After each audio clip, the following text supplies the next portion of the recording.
Now, how many of us is aware of the Anthropocene? Raise hands.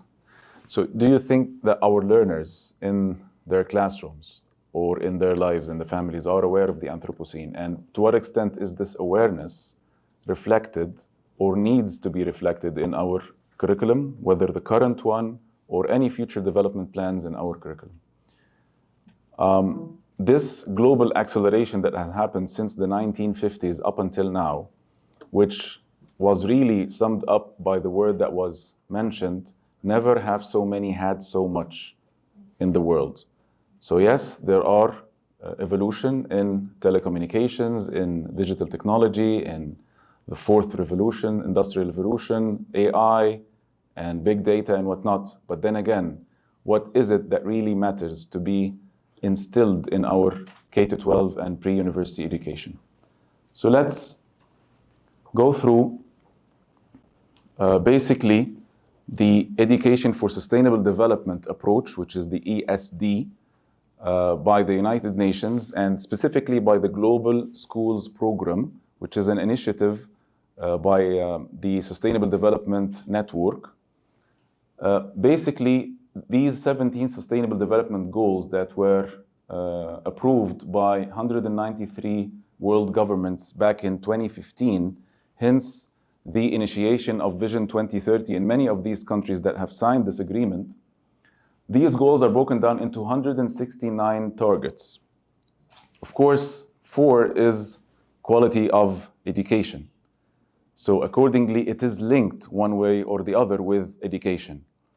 At the end of the day, the governments can only do so much if we as educators do not support this approach from the younger generations. Why? We mentioned CIS, accrediting body, we mentioned the IB, and actually is one of our golden partners in the conference or in the summit. And we mentioned and we heard the word global citizenship and international mindedness and openness to the world and contextualizing and localizing and thinking globally and acting locally. All of these good words need to be reflected in what we have in school, need to be reflected in our lessons. It's not an additive, it's not an add-on, it's actually just an integration. We already teach it, like we already teach many skills, but are we articulating, are we aware and making our learners aware that they are learning it? But then again, what next after learning it? Are they doing it? So just for your information, the Sustainable Development Goals Index, and this is a report that went out in 2023 and it's actually updated, it's live on the platform. You can go and click on any country in the world to get to know the rating and where this country is, whether it's achieved or challenges or significant challenges remain or major challenges remain or not enough information available for that specific SDG goal from the 17. And you can go to Saudi and see where it is now, the score index, the population, and many data as well accordingly. So localizing this to our context and bringing more educators to know more about the Sustainable Development Goals and implementing it within the curriculum. Basically, the UNESCO defines ESD as any educational effort that gives students the knowledge, the skills, the values, and the engagement and experience for a sustainable lifestyle and a sustainable way of life. How is that? By knowing how to make our life sustainable, by knowing how to decrease our carbon footprint, and many other skills as well in life. So throughout the 15 minutes that we will be together, we will go through the competencies of ESD, we will go through the pedagogy of ESD, which is pretty much linked with many of the philosophies and the theories of accreditation bodies, of international schools, and hopefully national and public schools as well. So when it comes to the goal is basically to link, and we heard from the previous presentation, the cognitive, the socio-emotional, and the behavioral aspects of learning. Because you might know about clean water, but you need to understand how to access it cognitively and understand the might to access this clean water and the socio-emotionally. What about people who cannot access it? how can we help them and how can we support them? And that's the socio-emotional part. And when it comes to the behavioral part, what happens to people who don't have access on it and how does that impact their lives? And what can we behave? What would be the action that we do in order to reach out? Which is under many international standards or even local ones called community service. So this needs to be linked as well to the goals of the sustainable development. There are some competencies, and this is highly likely that your curriculum already contain it and contain that competency, but is it articulated for that end? That's the question. Across the world, only 8% of 66 countries surveyed integrated sustainable development in teaching or in their teaching and learning. That's in 2013, 10 years ago. And I'm not sure about the updates of that, but let's join forces to increase this percentage. Let's join forces to make it clear in the curriculum. And how? By multiple pedagogies. First and foremost, the social and emotional learning part, which is SEL.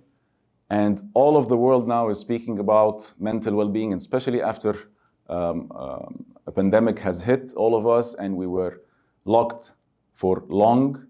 But it's not only mental health needed and important after a pandemic, it's always needed and important, it always needs to be recognized. How are we teaching mental health and social well-being in the curriculum? Or are we just running for the scores and the attainment levels? So of course, we would find these are pretty much similar to what the IB call approaches to learning skills and all the metacognition, how learning takes place and the skills that are needed for life. And we saw in the presentation as well, the skills according to the World Economic Forum of 2025 and what the future generation or job is looking for. They also have what is called the EMC square, which is critical inquiry, mindfulness, empathy, and compassion. So the C square is just for two C's, critical inquiry and compassion. And we will see this also under social and emotional well-being and social and emotional learning. How do we map the curriculum in a way that really makes sure that this is taught and not only passed over? Another one of the components of the ESD pedagogy, or Education for Sustainable Development, basically to reach the awareness about the 17 SDGs, is place-based learning. We all know about play-based learning, but to what extent is our learning place-based? To what extent is it localized? Is it contextualized? Yes, it is important to get connected to the world, but how are we emphasizing this on a local basis? So when we say community service, how much is this visible locally?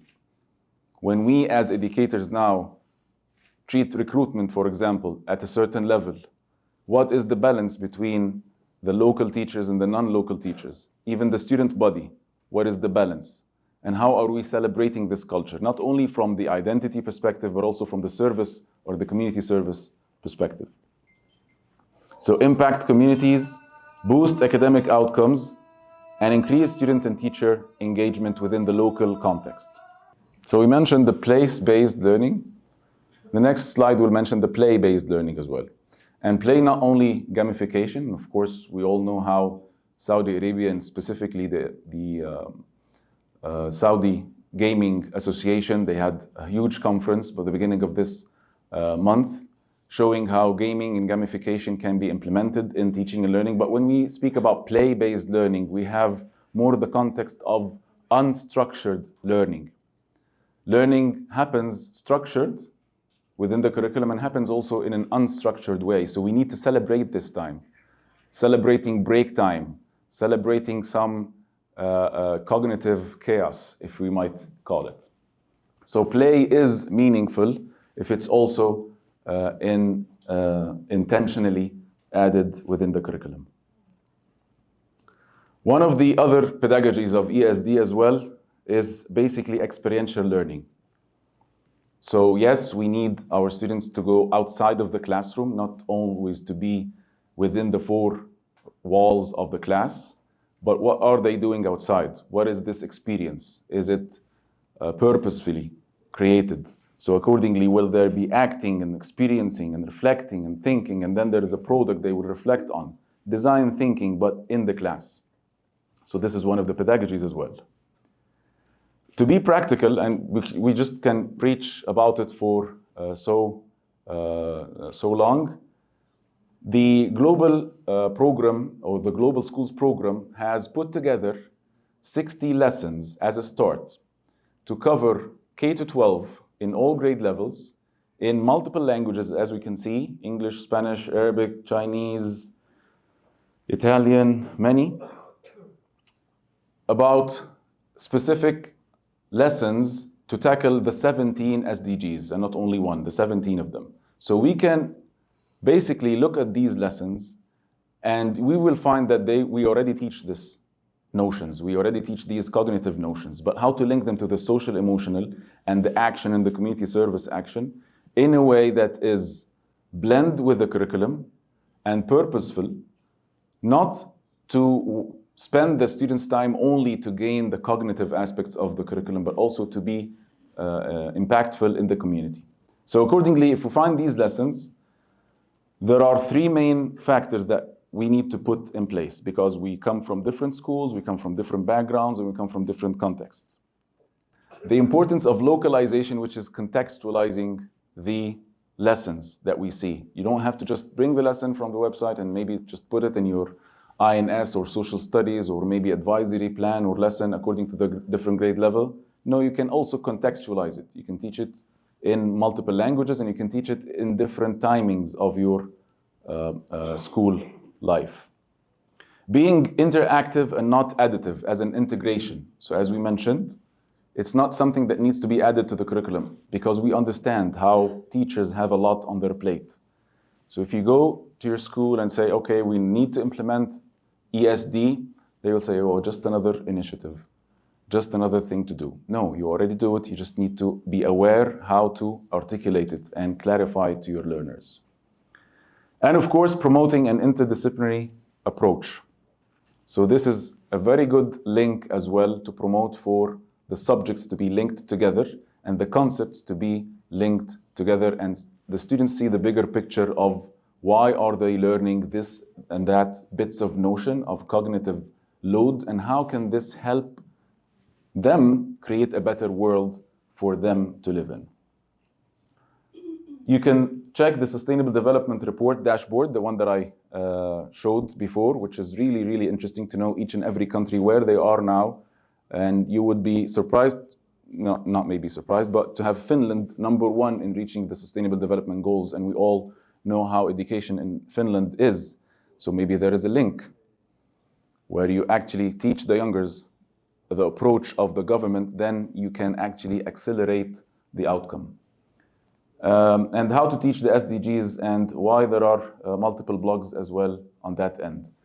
So again, there's a lot of material and data behind this. So please, if you are interested to know more, come and see me. There is also a training that is given maybe twice a year by the Global Schools program. And fun fact that I was the first one in Saudi to take it a year ago, but now we have many following. So hopefully we can see more and more advocating for this, so that all of us can live in a better world in the near future, inshallah. And yes, I finished on time. Thank you. Have a good lunch.